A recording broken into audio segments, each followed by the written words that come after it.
Hi, hey, hello, welcome to a new video. My name is Desirae.Ofori. I am a full-time artist and writer who combines both to inspire women from the inside out. Today, I'm going to be talking a little bit about reevaluating your friendships, especially when it comes to adult friendships, and I'm going to be showing you some behind the scenes of my life as an artist, as a friend, as a mom over the past few weeks. And yeah, let's get right into it. So this first clip that you're seeing, I was actually supporting one of my good friends at her AI artificial intelligence workshop, teaching other women about AI, how to get comfortable with it, and how they can use it in their business. And the unique thing about my friendship with Alexis is that we are not just friends because we're mom friends, because we have kids around the same age, or because we just like hanging out, but she has also become one of my greatest supporters when it comes to business, running a small business, marketing, advertising, all of those things. If I'm having an event, if I'm having something that I need some support, some extra hands on deck to either help pass out supplies or to help set up or to even just take content, she's there for me, and I am mutually there for her as well. She didn't ask me to take any content for her that day, but it's just what we do. And I so appreciate that it's a multifaceted relationship that way. One thing I have had to learn over the past few years is that you cannot put your friendships in a box. And when I say box, that means you can't expect a million and one things from them if it's never been reciprocated on either end, or if you have not had that discussion, have that understanding of what your expectations are, from vice versa, from either your friend or from you. I have realized that there are different types of friendships. There are close friends, there are acquaintances, there are people that you hang out occasionally with, there are people that you never get to hang out with, but you keep in contact with via phone, via text, via messages. There are friends that are there for you when you are going through a difficult time and you need that extra support. There are friends that you can count on to pray for you, to fast with you even.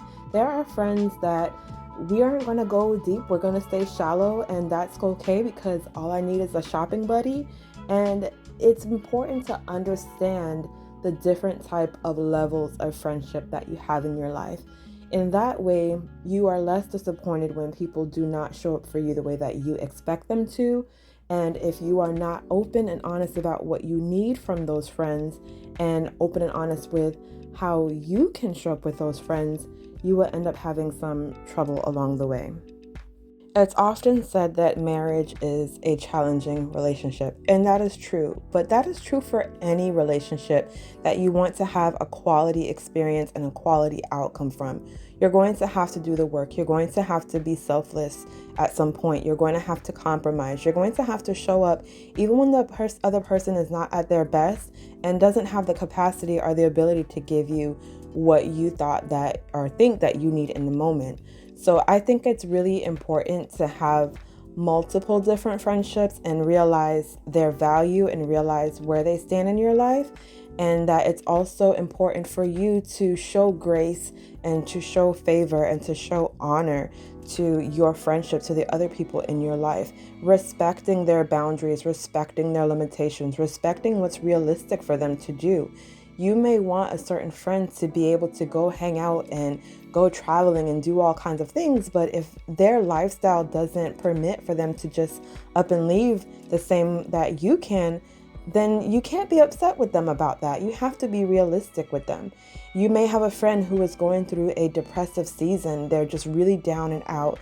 They're feeling sad. They're feeling alone, even though they're not, because you want to show up for them. But you can't be upset with them if they never tell you, hey, I'm going through a hard time. Every now and then, I have several different friends that do this, and I do it as well, where we would just check in randomly. Hey, just checking in on you. How are you doing? How's your heart today?